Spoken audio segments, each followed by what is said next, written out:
Dear students, once again welcome back to the Vishya International School online teaching. I hope you all are fine.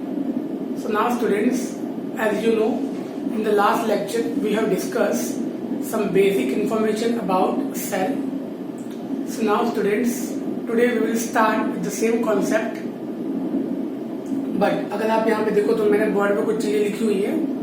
जैसे कि आपको बताया last time हमने हमारी जो टेक्स्ट बुक का 8.1, 8.2 वो हमने फिनिश कर दिया था. तो आज हम बात करेंगे 8.3. तो स्टूडेंट यहाँ पे सारी चीजें मैं क्या कर रहा हूँ, जो भी वहाँ का इम्पोर्टेंट पार्ट है वो बोर्ड पर लिखने के बाद मैं आपको वो समझाने की कोशिश कर रहा हूँ कि इसके अंदर क्या क्या मेन कॉन्सेप्ट है. Okay, so now we will start with the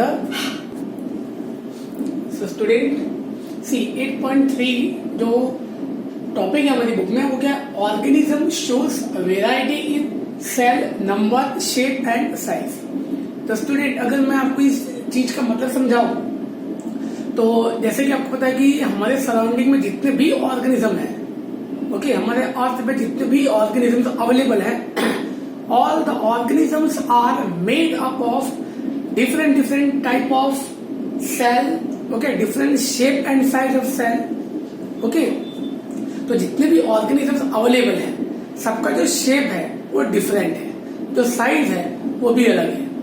और अगर हम वैसे एक टॉपिक की बात करें कि उसके अंदर कितने नंबर ऑफ सेल्स अवेलेबल हैं, तो ये भी क्या, ये भी सारी ऑर्गेनिजम्स में नंबर ऑफ सेल्स भी अलग अलग है. फॉर एग्जाम्पल अगर मैं आपको बताऊं ह्यूमन बीइंग की बात करें, अमीबा की बात करें, तो स्टूडेंट यहाँ पे हमने क्या किया, हमने सेल को डिवाइड किया है. The cells we have divided into two part. Okay, cell means that organisms are divided into two part. अब ऑर्गेनिजम्स को हमने यहाँ पे डिवाइड किया है. कौन से बेस पे डिवाइड किया है, नंबर ऑफ सेल के बेस पे. तो यहाँ पे ऑर्गेनिज्म को हमने डिवाइड किया नंबर ऑफ सेल के बेस पे. अब नंबर ऑफ सेल का मतलब क्या है कि अगर कोई भी ऑर्गेनिज्म है तो उसके अंदर कितने नंबर ऑफ सेल अवेलेबल है. तो यहाँ पे दो पार्ट में हमने डिवाइड किया है, एक सिंगल सेल और एक मल्टी. मैं आपको थोड़ा सा बाद में बताऊंगा सिंगल और मल्टी का मतलब क्या होता है. सबसे पहले मैं आपको ये बता दूं, see organism shows variety in cell number shape and size. See first of all there are million of living organism. सबसे पहले मैं आपको बता दूं कि हमारे सराउंडिंग में, हमारे अर्थ पे, हमारे एनवायरमेंट में जो भी ऑर्गेनिजम्स अवेलेबल है वो कितने ऑर्गेनिजम्स है, मिलियन. हम उसको काउंट नहीं कर सकते. Okay, million, billion, whatever, there are million of living organisms are available in the surrounding and they are all the organisms are of different shape and size, of different shape and size. Clear? ये concept आपको clear हो गया कि जितने भी organisms available है, all the organisms are of different shape and size. Clear? Now organs are also vary in shape, size and number of cell. तो student यहाँ पे जो एनिमल है उनका शेप एंड साइज वो तो अलग ही है, बट वो सारे एनिमल्स के अंदर जो भी ऑर्गन प्रेजेंट है, जो भी एनिमल है उसके अंदर जो भी ऑर्गन प्रेजेंट है, सारे एनिमल के सारे जो भी इंटरनल ऑर्गन्स है उसका भी शेप एंड साइज अलग अलग है. क्लियर? जैसे कि अगर मैं आपको बताऊं, अगर हम स्टमक की बात करें तो ह्यूमन बीइंग, अगर हम इंसान के स्टमक की बात करें और एनिमल के स्टमक की बात करें तो both the stomachs are different in size and different in number of cell. Clear? Now number of cells we have divided into two part. अब कौन कौन से दो पार्ट हमने डिवाइड किया. See first of all unicellular organism. अब ये क्या है, यूनिसेलुलर ऑर्गेनिज्म. मैं आपको इसका एक सीधा कॉन्सेप्ट बताता हूं. यूनि मतलब सिंगल सेल. कुछ ऐसे ऑर्गेनिजम्स नेचर में अवेलेबल है जिनकी पूरी एंटायर जो बॉडी है, that the body formation is of single cell. मतलब जो भी ऑर्गेनिज्म है उसका जो पूरा स्ट्रक्चर है वो सिर्फ एक सिंगल सेल से बना हुआ है. Clear?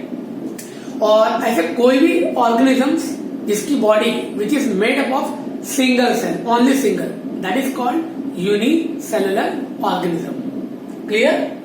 Okay, and the second part, the animals or the organisms which are made up of more than one cell. These are called multicellular organism. Clear? See, unicellular organism means organism is made up of single cell. मतलब आपको समझ में आ गया, हम वो animal की बात कर रहे हैं जो कि सिर्फ सिंगल सेल, मतलब उनकी जो पूरी बॉडी है वो सिर्फ सिंगल सेल से बनी हुई है. ओके, फॉर एग्जाम्पल अगर हम बात करें तो amoeba is the best example. Amoeba, then paramecium, then some bacteria we can say. Amoeba, paramecium, bacteria, these are the organisms which are made up of only single cell. Clear? Now the second part, multicellular organism means organism is made up of many cell. So student, हमने यहाँ पे क्या लिखा है? Many cell means एक नहीं है, एक से ज्यादा. ओके, 100,000 मिलियन बिलियन कुछ भी हो सकता है. Clear? And this is called multicellular. And suppose we will talk about that example of multicellular. The best example is human being. Clear? See, sorry, the body of human being, okay, the body of human being is made up of many number of cells. इंसान की जो body होती है, okay, that body is made up of many number of cells. Clear? ये आपको समझ में आ गया ना? बट स्टूडेंट मैं आपको बताऊं, ये जो यूनिसेलुलर मल्टी सेलुलर आपने पढ़ा, ओके, यूनि मतलब सिंगल सेल, मल्टी मतलब मोर देन वन और मैनी वी कैन से. पर स्टूडेंट अगर हम ये सारे ऑर्गेनिज्म के फंक्शन की बात करें तो यहाँ पे जो यूनिसेलुलर ऑर्गेनिज्म है, unicellular organism which is made up of single cell, that single cell perform all the body function. unicellular के अंदर क्या होता है, जो भी एक सिंगल सेल है वो पूरी बॉडी के जो भी फंक्शन है वो अकेला खुद ही उसको परफॉर्म करेगा. क्लियर? ना, but apart from this suppose we will talk about multi cellular organism.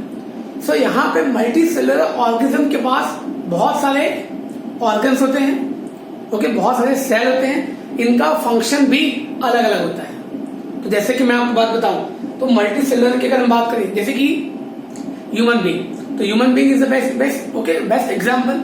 तो हमारे बॉडी के अंदर जितने भी फंक्शंस हैं, all the functions are perform by different organs.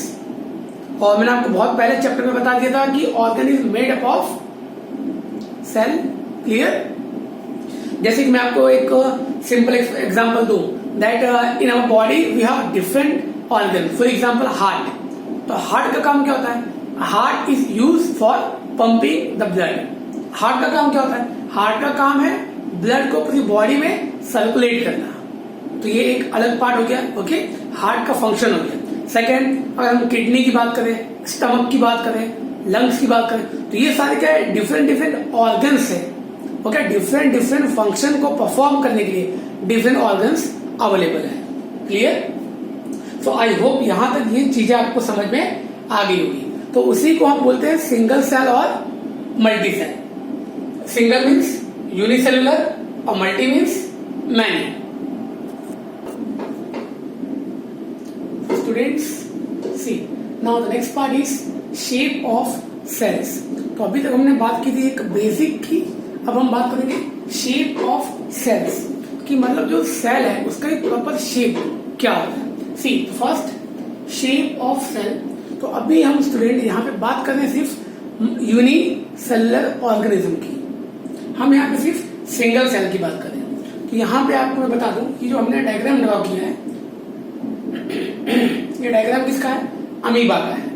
Okay, ये डायग्राम जो हमने ड्रॉ किया है अमीबा का डायग्राम है, जो कि मैंने आपको लास्ट टाइम बताया था. Amoeba is one type of organism. Amoeba एक पूरा का पूरा ऑर्गेनिज्म है जो कि सिंगल सेल से बना हुआ है. ये तो मैंने आपको पहले बता दिया था. यहाँ पे हम बात कर रहे हैं शेप ऑफ सेल. हम शेप ऑफ सेल की बात करें, पर अगर हम अमीबा की बात करें तो amoeba is one type of organism जो कि एक फुल्ली इंडिपेंडेंट ऑर्गेनिज्म है जो कि सिर्फ एक सिंगल सेल से बना हुआ है. क्लियर ना? सी तो यूनिसेलुलर ऑर्गेनिज्म, अगर हम अमीबा की बात कर रहे हैं, amoeba is a unicellular organism. तो अगर हम उसके शेप की बात करें, so the shape can B change. तो अमीबा का जो शेप है वो कोई फिक्स नहीं है, irregular shape. Okay, irregular shape, उसका कोई भी शेप फिक्स नहीं है, कोई भी शेप उसका हो सकता है। Clear? No definite shape, irregular है, no definite shape. Clear? No confusion? Okay, we see. So अब यहाँ पे हमने बात कर ली अमीबा की, पर यहाँ पे एक छोटा सा डिस्कशन है जो कि दिया है सीडोपोडिया। सी दिस पार्ट, ये एक ऐसा पार्ट है, ये एक ऐसा पार्ट है जो कि बॉडी के थोड़ा सा बाहर निकला है। ओके, एक ऐसा पार्ट है जो कि बॉडी के थोड़ा सा बाहर निकला है, जो कि क्या करता है, फूड को, okay, for the capturing of food. तो इसे हम क्या बोलेंगे, सीडोपोडिया। क्लियर? सी। तो ये तो एक बात हो गई सिंगल सेल की, जिसका बेस्ट एग्जांपल था अमीबा। हमारे बुक में एक डायग्राम दिया हुआ है, same as it is like paramecium का। ओके, तो पैरामीशियम भी क्या है, एक सिंगल सेल ऑर्गेनिज्म है। अगर हम उसके बाद बात करें ह्यूमन ब्लड, तो आपने देखा होगा कि human blood, okay, human blood is also a single cell. इंसान का जो ब्लड है, it is also made up of single cell, okay, which can change its shape. अगर सेल की बात करें तो ओके, सेल का शेप, एनी शेप, कोई भी शेप का वो हो सकता है। Okay, cell shape can be, क्या हो सकता है, राउंड हो सकता है, स्पेरिकल हो सकता है, लॉन्ग हो सकता है, पॉइंटेड टाइप भी हो सकता है। फॉर एग्जाम्पल, ये अगर एक सेल का शेप है तो ये दोनों साइड से पॉइंटेड शेप में भी हो सकता है। क्लियर? राउंड हो सकता है, स्पेरिकल हो सकता है, लॉन्ग हो सकता है, ओके, और पॉइंटेड फॉर्म में भी हो सकता है। ओके, इसका कोई फिक्स शेप नहीं है। तो अगर हम बात करें, ओके, अगर ये वाला जो पार्ट था, ये क्या था, ये पूरा एक फुल्ली एक ऑर्गेनिज्म है। ये कोई एक, ये है तो सिंगल सेल है, बट ये पूरा एक ऑर्गेनिज्म है। Clear?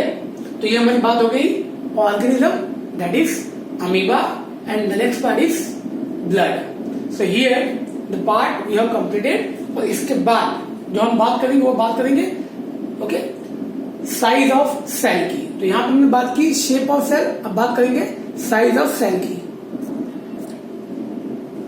C size of cell, तो जैसे कि अभी तक मैंने आपको बता दिया कि जितने भी सेल्स अवेलेबल है, सबका साइज डिफरेंट होता है, और उनका जो साइज है वो डिपेंड होता है उसके फंक्शन के ऊपर। ओके, कि वो कौन सा फंक्शन परफॉर्म करते हैं। See size of cell in living organism में बी, अब यहां पर अगर हम उसके साइज की बात करें तो उसका साइज कितना हो सकता है, may be a small as a millionth of a metre और may be as a few centimetre. तो यहां क्या बता रहा है student, million of a metre, मतलब मीटर का मिलियन पार्ट, और या तो फ्यू सेंटीमीटर।